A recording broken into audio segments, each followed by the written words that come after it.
Oh my God, you're on time? Man, I'm always on time. I've been extra on time this week. Folks, this is the Parasocialist Hour. Okay? This is where I tell you about what's going on in my life. So, I'll admit. I've talked a big game about Kaya. I've talked a big game about how smart she is. I've talked about how, how intelligent she is. She's not just a regular old dog. She's like, she has her dog PhD, that sort of thing. And I'm wrong. I'm so f***ing wrong, dude. Bro, last night, we're hanging out, whatever.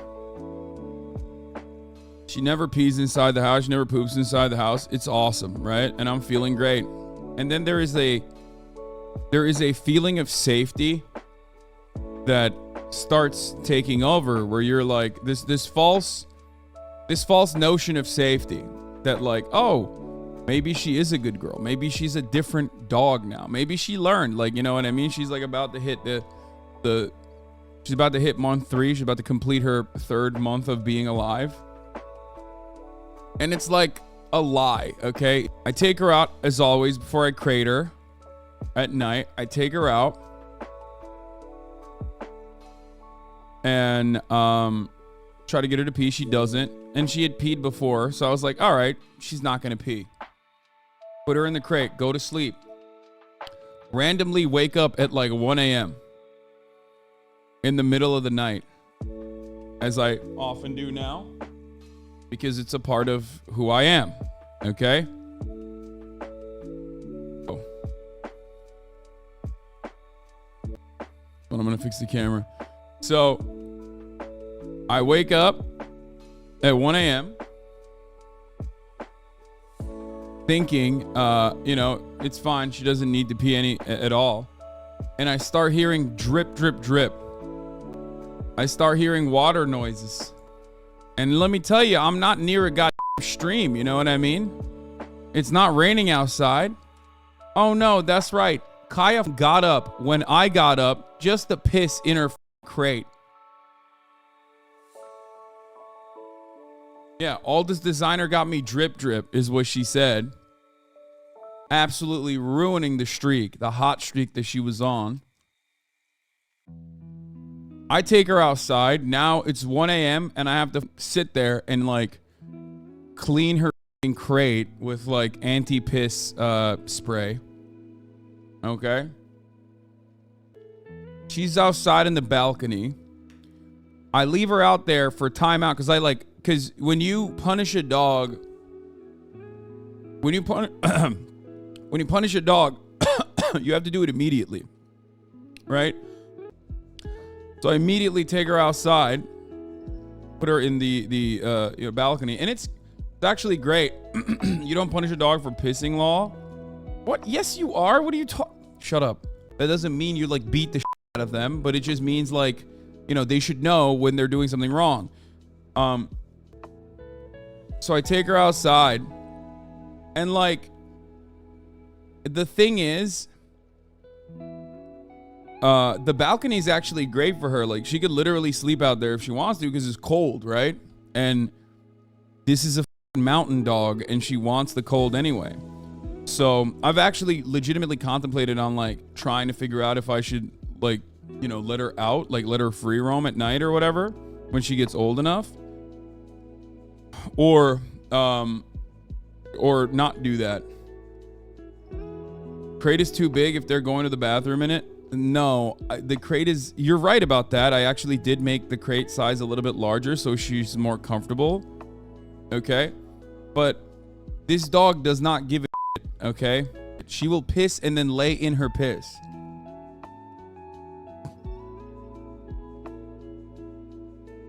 Anyway, so I put her in the balcony. And I go back to sleep. I'm like, you know what? I clean up. I go back to sleep. I'm like, sleep out there.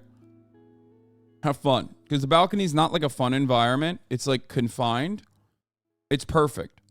It's like large. She has her pee pad on there, like not her pee pad, but like she has the turf on there on the balcony so she can go pee wherever she wants to. And also it's cold, right? But of course, she hates it because she's not next to me. So like then she starts crying and I'm like, okay, I'm not going to let her in. I'm not going to let her in. I'm not going to let her in. I can't cave to her crying, right? But she just kept crying for like an hour. So then I put her in a different balcony in the house, far away. And then she cried a little bit there too, but actually that one was a major success. She stopped crying after a while. So then when she stopped crying, I brought her back in. This is what I was doing from like 1 to 3 a.m. Bro got multiple balconies. I don't know if you know this, but like I have a house. So yes, I do have multiple balconies. Yeah, I got a estate, dog. You know how it is. Socialism when no balcony. Extra socialism when extra balcony. Dogs need positive reinforcement. They don't work on punishment systems. Man, I know, dude. I know that. If your dog gets really out of hand and is like getting the zoomies. Hi, Hassan. I've been watching super long, but I hope to stay for the future. Keep up the streams, please. It's what you love to do and do what others love to see. Okay, thank you, Yonder Live, for the $3 dono.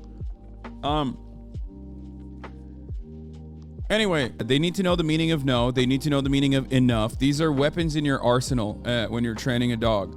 For example, a lot of dogs get really riled up when they're playing, especially when they're puppies. If they're getting really bitey, if they're getting really nippy, and you can't control them, okay, one thing you have to do is put them in timeout. Like you have to put them in a confined space that's safe, that they can't like chew, but that's far away for like 5 minutes.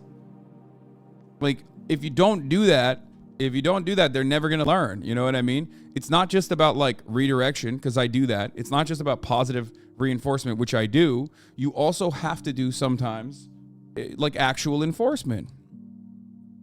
It's the same with kids. Yeah. Waiting till she's quiet to let her in is positive reinforcement. Thank you. Exactly. That's what you do. If she's crying, you don't respond, because you don't want to train them to think, oh, every time I bark, he's going to come and pay attention to me. So when I'm bored and I want to be let out of the crate for no reason because I want fun time, I'm just going to bark. Try to differentiate between, is this a piss bark, or is this a bark simply because she's bored and wants to get out of the crate? Which is why, for example, you're not supposed to, for puppies, make piss time playtime. Okay? For those of you who don't know, like when I take Kaya out, and this is a little bit difficult while I'm streaming, but when I take Kaya out to take a piss, I'm not letting her play around too much, because I don't want her to think like, oh, every time I bark, he's going to let me outside and I can play with him and I can play by myself even if I want to. Manipulating the dog? Yes, it's called grooming, which is a basic component of like training your child, grooming your child, whichever way you want to put it. And it's the same as training your dog. This is a normal part of it. Don't behave like a conservative, okay? And look at like normal things such as schooling and make it seem like it's something nefarious and evil. Why you growl at her? When she gets too nippy and she thinks that like she can like bite me or bite my mom, I have to keep her in check, because like you guys have to understand, this is 24 pounds now, okay?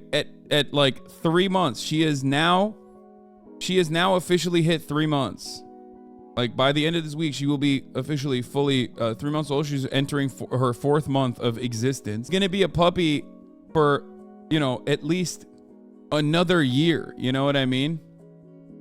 And during that process, she's gonna get really big. If she has all of these bad habits that she continues with,